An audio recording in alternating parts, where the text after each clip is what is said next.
नमस्कार, आप देख रहे हैं IND हिंदी न्यूज। मध्य प्रदेश की संध्या समाचार में आपका स्वागत है।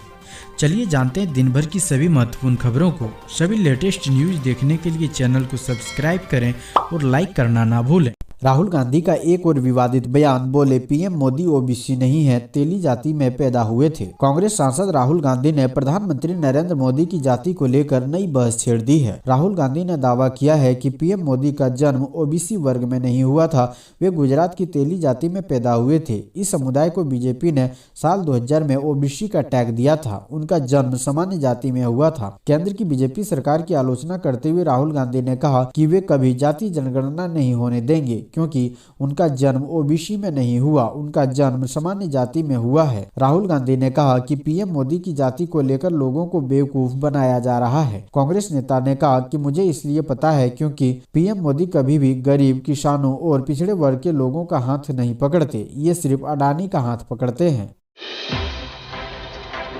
महिला वोटर्स के दम पर बीजेपी लगाएगी जीत की हैट्रिक। भारत में 2024 में होने वाले लोकसभा चुनाव में भारतीय जनता पार्टी ने हैट्रिक लगाने की तैयारियां शुरू कर दी है। आम चुनावों से पहले हुए विधानसभा चुनाव राजस्थान, छत्तीसगढ़ और मध्य प्रदेश में बीजेपी की जीत के बाद मोदी मैजिक अभी भी कायम है। 2014 से बीजेपी की जीत के कई कारण बताए गए हैं। आमतौर पर इसे 4 चीजों से जोड़ा जाता है: मोदी की लोकप्रियता, हिंदुत्व का मुद्दा उठाना, बीजेपी का मजबूत संगठन और पेशा। लेकिन अब एक और चीजें सामने आई है, वो है महिलाएं। पूरे भारत में खासकर हिंदी हार्टलैंड में महिलाएं ज्यादा वोट देने लगी है। इससे पार्टियां महिलाओं को आकर्षित करने की कोशिश कर रही है, लेकिन सभी पार्टियां इसमें सफल नहीं हुई है। लेकिन बीजेपी महिला मतदाताओं को अपनी तरफ कर रही है। बीजेपी के साथ महिलाओं की सक्रिय भागीदारी काफी बड़ी है। राजस्थान चुनाव में ऐसी जगह पर भाजपा ने 50 सीटें जीती है, जहां महिला वोटर ने पुरुषों की तुलना में अधिक मतदान किया है। उज्जैन में चोर खेत से उड़ा ले गए 5 बोरा लहसुन। बढ़ती कीमतों के साथ चोरी की वारदातों में हुआ इजाफा। आपने लोगों के घरों से सामान चोरी होने की कई वारदातें सुनी होगी, लेकिन भारत में लगातार मौसम की मार झेल रहे किसानों के खेतों से सब्जियां भी चोरी होने लगी है। पहले टमाटर की आसमान छूती कीमतें और अब लहसुन के बढ़ते भाव ने आम आदमी को जेब में ब्लैक होल करने का मन बना लिया है। बीते कुछ हफ्तों से भारत में कई जगहों पर लहसुन का रेट जरूरत से ज्यादा बढ़ गया है। बेमौसम बरसात और मिट्टी की क्वालिटी में गिरावट के बाद महाराष्ट्र, गुजरात और मध्य प्रदेश में लहसुन की पैदावार पर काफी असर पड़ा है। उज्जैन का नाम खबरों में आया हुआ है। एक इंस्टा चैनल पर एक वीडियो सामने आई है। रातों रात एक किसान के खेत का चोरों ने सफाया कर दिया। खेत में लगे लहसुन को निकालकर चोर रफू चक्कर हो गए। रात को 10 बजे तक खेत में पहरा दे रहे किसान ने अगले हफ्ते बाजार में लहसुन को बेचने का प्लान बनाया था। हालांकि उसकी योजना से पहले ही चोरों ने सेंध लगाकर लहसुन को खेत से ही गायब कर दिया। लगभग 5 बोरा लहसुन की चोरी हुई है।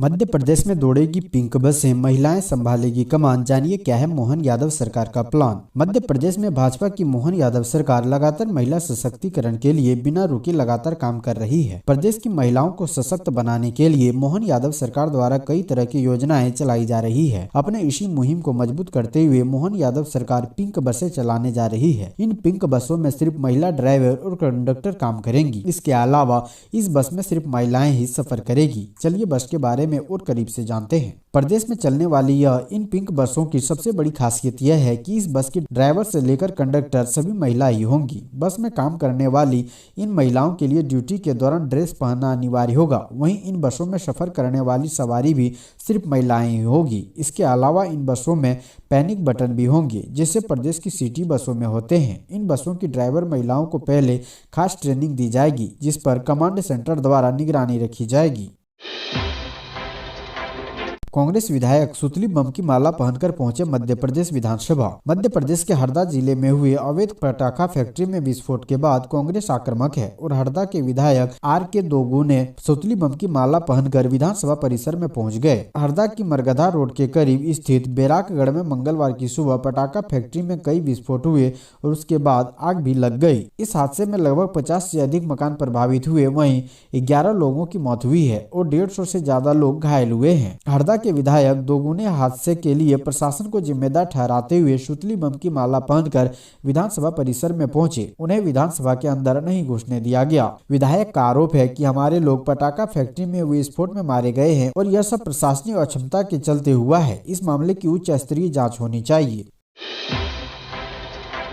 एमपी सरकार ने फिर लिया 3000 करोड़ का कर्ज। 23 जनवरी को लिया 2500 करोड़ रुपए, 15 दिन में 5500 करोड़ रुपए का ऋण। मध्य प्रदेश सरकार ने 15 दिन के अंतराल में 5500 करोड़ रुपए कर्ज लिया है। 23 जनवरी को 2500 करोड़ रुपए का कर्ज लिया गया था। वहीं 7 फरवरी को 3000 करोड़ रुपए का कर्ज बाजार से लिया गया। यह 1500 करोड़ रुपए में 16 और 17 वर्षों की अवधि के लिए है। वित्त वर्ष की समाप्ति के पहले सरकार 31 मार्च तक अभी बाजार से 8000 करोड़ तक का कर्ज उठाने की तैयारी में है। इसके पहले आरबीआई की गाइडलाइन के आधार पर मंगलवार 6 फरवरी को बिडिंग के जरिए 1500 करोड़ रुपए के 2 अलग अलग कर्ज लेने की प्रक्रिया पूरी कराई गई, जिसका भुगतान 7 फरवरी बुधवार को हुआ। जापानी बुखार से बचाव है जरूरी, मोहन सरकार इस दिन से फ्री में लगवाएगी टीका। मध्य प्रदेश में स्वास्थ्य विभाग से जुड़ी हुई एक अच्छी खबर सामने आई है। प्रदेश सरकार जापानी बुखार से बचाव के लिए अभियान चलाने जा रही है। इसके तहत 1 मार्च से 4 जिलों में 15 साल तक के बच्चों को फ्री में टीका लगाया जाएगा। इन जिलों में 2.5 लाख बच्चों को टीका लगेगा। बता दें कि साल 2015 से लेकर 2022 तक मध्य प्रदेश में जापानी बुखार के कई मरीज मिले थे, जिसमें कई लोगों की जान भी गई थी। कांग्रेस की शिकायत का संज्ञान लेते हुए एपी सिंह का नाम खारिज। चुनाव आयोग ने मध्य प्रदेश से रिक्त हो रही 5 राज्यसभा सीटों के लिए निर्वाचन के लिए labour commissioner Sanjay Gupta returning officer बनाया है। विधानसभा सचिवालय की ओर से रिटर्निंग ऑफिसर बनाने के लिए प्रमुख सचिव एपी सिंह के नाम का प्रस्ताव भेजा गया था, जिसे खारिज कर दिया गया है। चुनाव आयोग की गाइडलाइन के अनुसार ऐसे अफसर जिनके रिटायरमेंट में 6 महीने से कम का समय रहता है या जो सेवाविरुद्ध पर है, वो राज्यसभा निर्वाचन की प्रक्रिया में शामिल नहीं हो सकते।